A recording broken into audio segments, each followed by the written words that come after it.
Hi, and welcome to Enchantment of Eternity's review of Game of Thrones Season 4, Episode 9, The Watchers on the Wall. So this one's probably going to be a bit shorter than usual because I have to get up early tomorrow, and there was only one plot line in this episode, so not multiple storylines to check up on as per usual. So overall, good, strong episode. I liked it.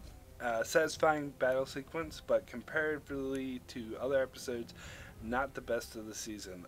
One of the betters to be sure, but not the best. I can think of a few I liked better. And also there's been a lot of comparisons were made to season 2's episode Blackwater, which of course covered Stannis' attempt to take King's Landing, because that was also an episode centered just on one large battle. But I don't think this episode lived up to that one. It's not nearly as good, but if I stop unfairly comparing it to other episodes, I have to admit this is a good, strong episode that I thoroughly enjoyed. Okay, so we start off the episode with a lot of sex talk. Jon Snow talking about his first time, Samwell looking for some loopholes in the Night's Watch code. Then we cut to Tormund Giantsbane talking about having sex with bears. Alright, that's strange, but okay. I think the love talk carried on maybe slightly longer than it needed to, but was a good build-up for some of the big moments that came for both Jon and Sam. So my favorite part of this whole episode, this is an episode that was an epic battle sequence with giants charging at the gates, people shooting arrows at everyone, lots of sword fights, but my favorite part of the whole episode was when Sam yelled at Pip to let Gilly in the gate. When he screamed, "Just open the fucking gate!" I was practically cheering. It was one of the highlights of the whole series, in my opinion. I'm a big fan of Sam and Gilly when they get a lot of hate because, these are both characters who have, they have not had a pleasant life or pleasant parents and are not seen as particularly desirable to most people. So I'm really rooting for them to hook up. I think it's good that they found each other. So on that note, another one of my favorite moments was when Sam kissed Gilly. That was really awesome, especially after Aemon's warning about love. He does it anyway. Sam was kind of a badass in this episode. He was really sort of, just doing his own thing and not really caring much about what other people thought. So then the fighting starts, and it comes from two fronts, from the wall and then from the castle, which, is not as well guarded because they're not used to being attacked from that side. And I kind of feel like people like Jon Snow, who were on the wall for the most of the time, people who were on the wall, had it relatively easy because they had this huge, gigantic wall between them and an army. And yeah, a few of them still died with the Wildlings and giants shooting arrows at them. And there was an accident with fire where a lot of people fell off. But I felt like they were much safer than the people who were fighting down below, who had to fight hand to hand or sword to sword. I like how Gren tricked Janos Slint into going down below because he was such an idiotic coward. They just wanted to get rid of him, and then he went and hid with Gilly. That was good stuff. And this whole season, you just wanted to strangle Alison Thorne for being such a fuckwit. But in this episode, you actually were cheering for him. So that was nicely done. He might be a fuckwit, but he's a badass with the sword. And seeing him square off against Tormund Giantsbane was really cool. I was a bit disappointed that Jon didn't fight Tormund. I was really pulling for that. But instead, he fought the lead thin dude, which was cool to see. That guy finally died, but I thought it would have been more badass to see him fight Tormund since they actually knew each other. But one of the best moments of this episode, which I knew was coming because I had just read this part in the book, was Egret and Jon's farewell. Okay, I know I said Sam yelling to open the gate was the best part of the episode, but actually this is, or at least it's up there with it. I must admit to shedding a few tears when this, although, it was done slightly different in the books because it was Jon who had a clear shot at Egret in the book.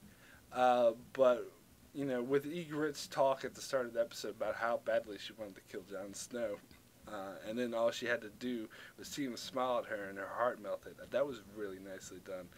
Although, we'll never know if she would have killed him had she not died. She still might have done it, so, don't be too hard on that little kid who finally found his courage. He thought he was doing the right thing. And I love how Ygritte's dying words were her famous, "You know nothing, Jon Snow." That that was very nicely done. But yeah, their goodbye definitely a highlight of this episode. Very nicely wraps up their tragic love story, which I think overall story arc was really nicely done. And another touching moment is when John finds Grin, that he died holding the gate like he ordered him to. That was another blow to John because that was one of his best friends who died because of orders he gave. So John's getting a bit icy now, but the whole giant ramming the gate was nicely done. Although I would have questioned if there should have been if there's over 100,000 wildlings, why didn't more go to the gate with the giant to help storm the gate? There's just 6 guys there. There were more wildlings and a giant they wouldn't have been able to hold.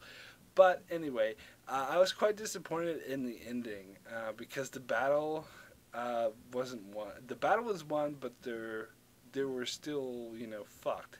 I was hoping for a resolution in this episode, which was one of the reasons why I felt it didn't live up to Blackwater, because Blackwater resolved, that thing in the episode, whereas this Castle Black's fate still hangs in the balance. Also, a certain someone I was hoping would show up in this episode didn't, so I'm quite bummed about that, but maybe we'll see him next week.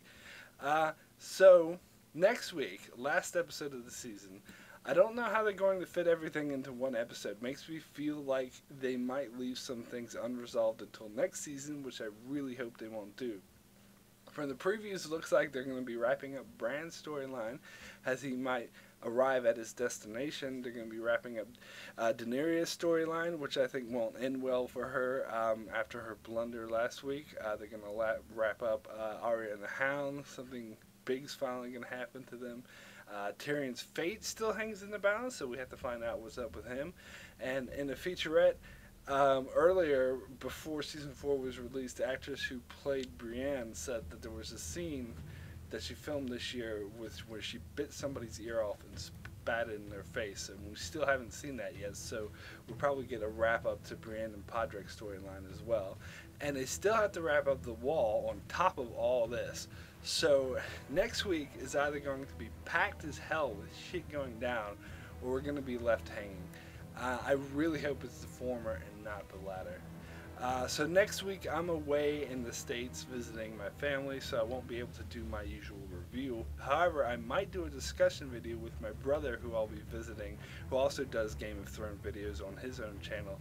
So that might be more of a discussion than a review, but hopefully that will happen. Otherwise, I'll have to wait several weeks till I get back to do a review for episode 10. But I will be doing a lot of season 4 overview videos and the overviews of the whole series up to now when I get back from my trip as well. So we'll see you then. Thanks for watching.